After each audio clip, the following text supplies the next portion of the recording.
Smartphones are everywhere. Seems everyone's got one for work, play, banking, talking to loved ones. So a surprise for some that those personal phones and their apps can be vulnerable to snooping by hackers, criminals, even spies.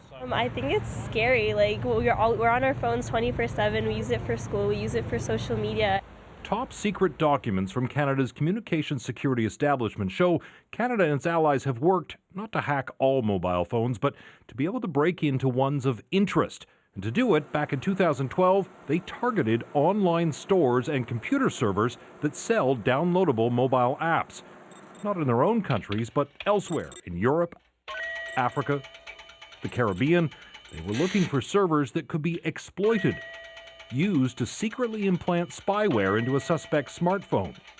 What was particularly striking was to see some of the biggest names in technology in the mobile world being the target, the Samsungs and Apples of the world that millions and millions of consumers and the public rely upon on a daily basis.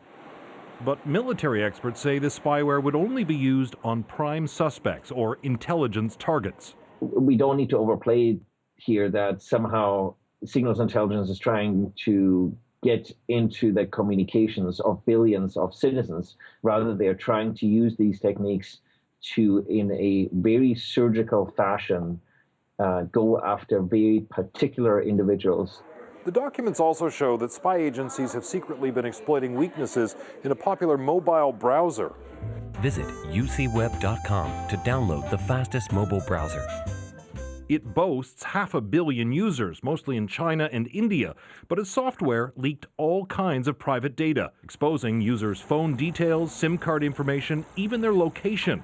This technology and human rights researcher says spy agencies failed to warn the public, but instead exploited this weakness for their own purposes. They can use this data to track targets of interest, political targets, terrorists, and so on.